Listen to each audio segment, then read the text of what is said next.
Hi guys, welcome again sa atong another video.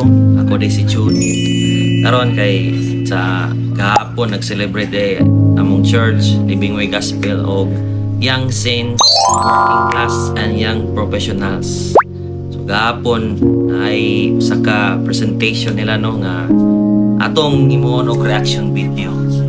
Dati while nagtan-aw sad mo, ako sa nagtan-aw.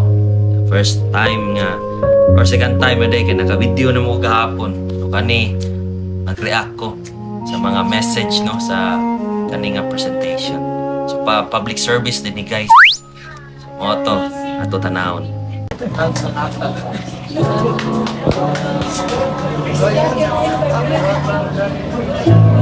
Amigo kong Brian. Woo!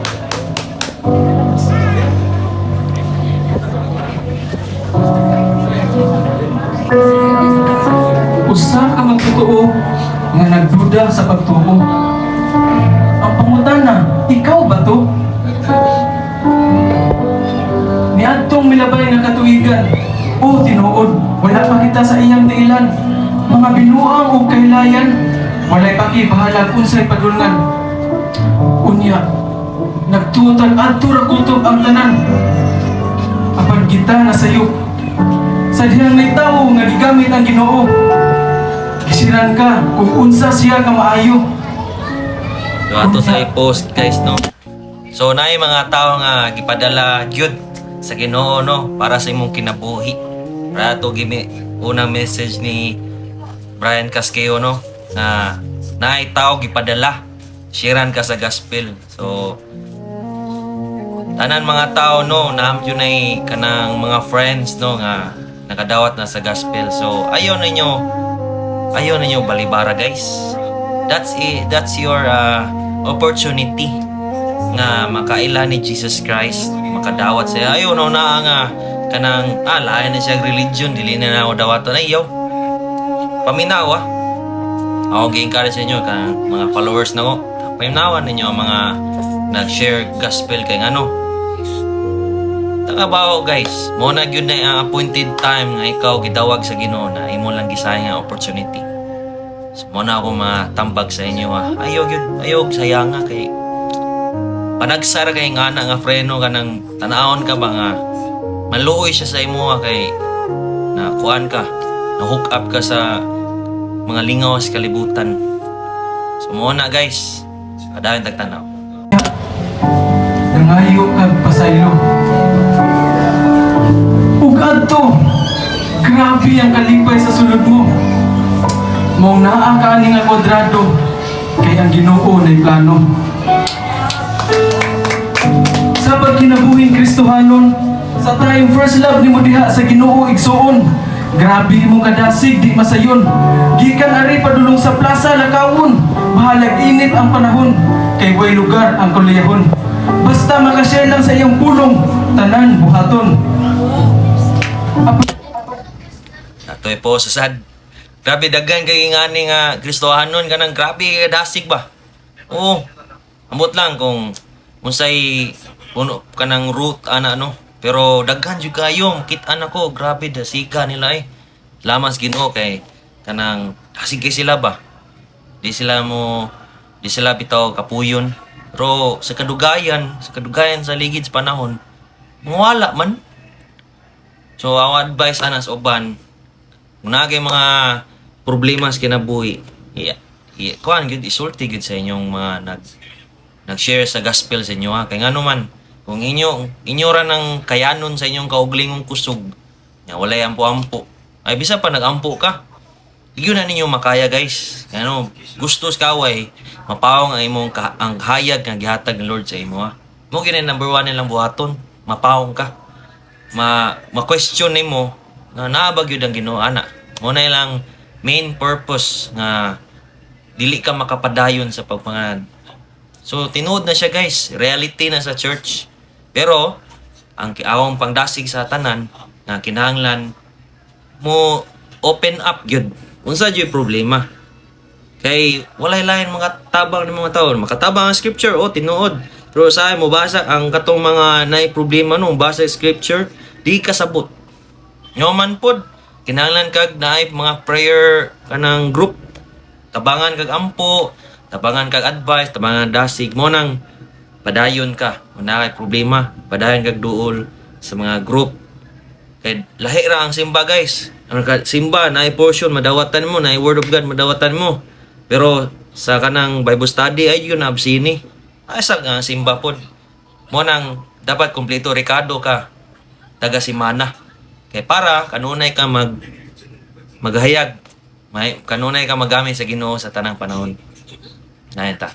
Pagkaroon, ikaw nagluya tungod ba sa problema? O ikaw nagluya tungod sa kaabunda? O igsuon, wala ba kami ngawa? Atong ikaw na higugma, sa dihang ikaw ni eskwela, nakaya ra ang pag-share sa pulong, paghandol ni bisan kinsa, matiguang, mabatanon, mamama, gisiran mo para kaniya. Wala ba kami ngawa?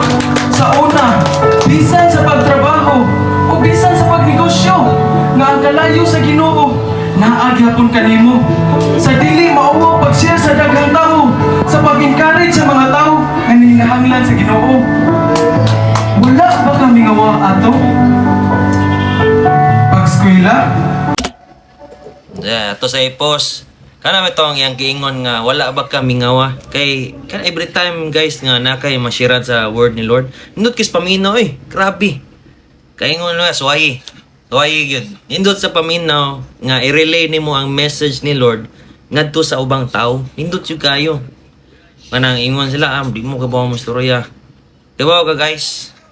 Mag-develop ra na. Basta kabaw jud ka sa imong foundation, sa imong pagtuo, sa imong kaluwasan, kung kaybaw jud ka no sa meaning ana, sa purpose ana, ma-deliver gyud nimong tarong ngadto sa uban ang message.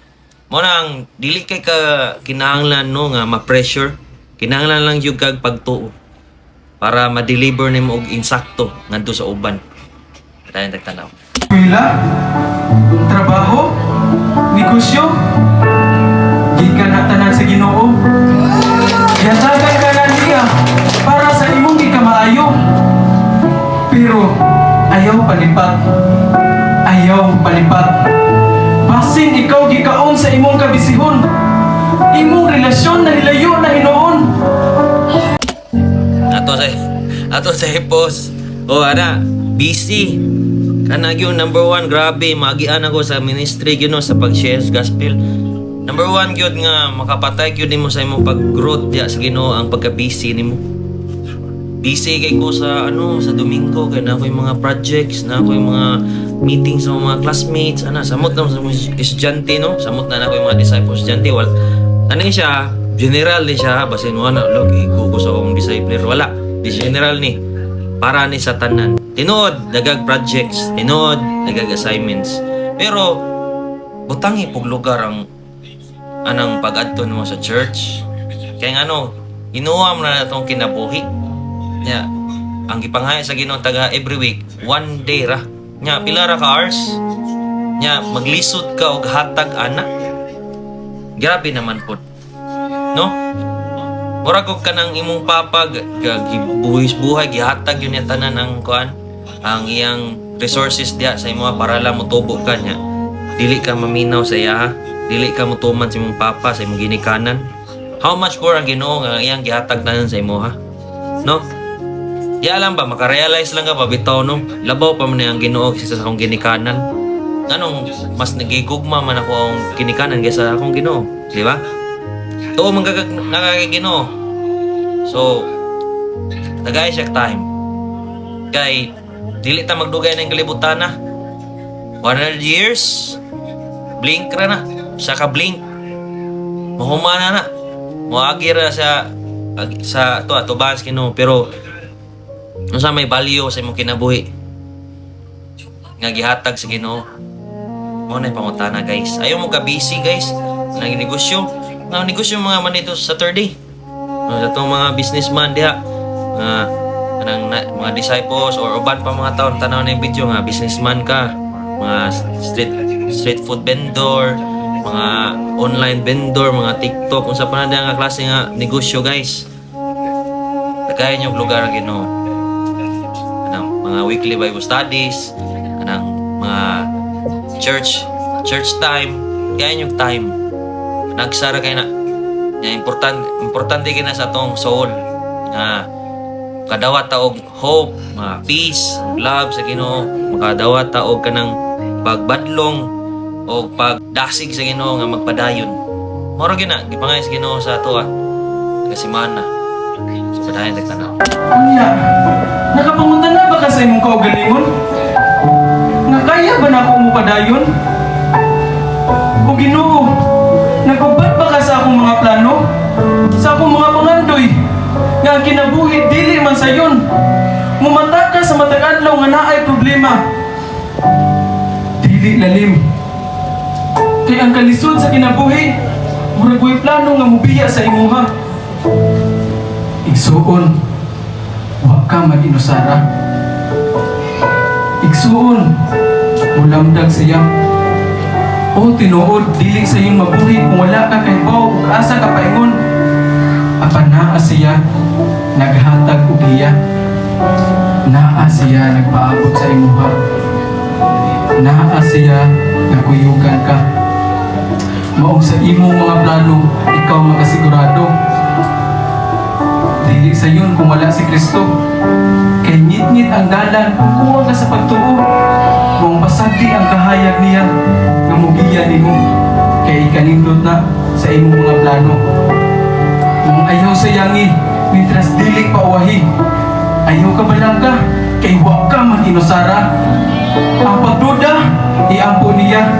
Kaysa katapusang mga adlaw, grabe ang pag-uyog. Maong ikaw, dapat na mubarog.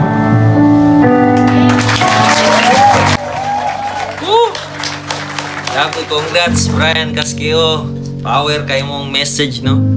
Dapat tang mubarog.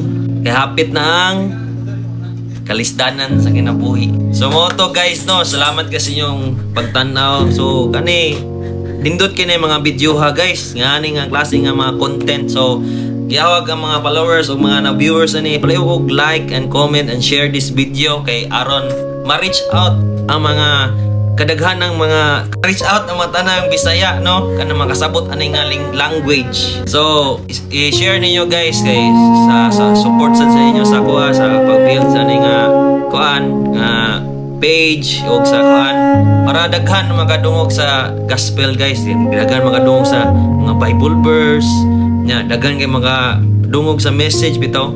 So importante kay na kay ano man para daghan ang modulo sa Ginoo. Ano man dili sila bitaw ma-cringe basta mustureg bahan Ginoo. Udi maganahan sila sa mood guys. Dili sa moingon nga masunog ko diha. Ano na mga terms bitaw nga masunog ko sa modulo sino. Masunog ko daw kasi impirno. So ana ang Ginoo maluluyon guys. Grabe ang grasya. Grasya pa karon guys, open pa. Munang doon na mos Ginoo katuonan ninyo ang iyang pamaagi. So moro to guys, among church di ay Living Way Gospel Ministries Incorporated located ani nga kuan guys kani ako ibutang diri sa kuan mo na ang address ayon. Salamat kasi yung pagtan-aw. Please support TuneIn TV. Let's go.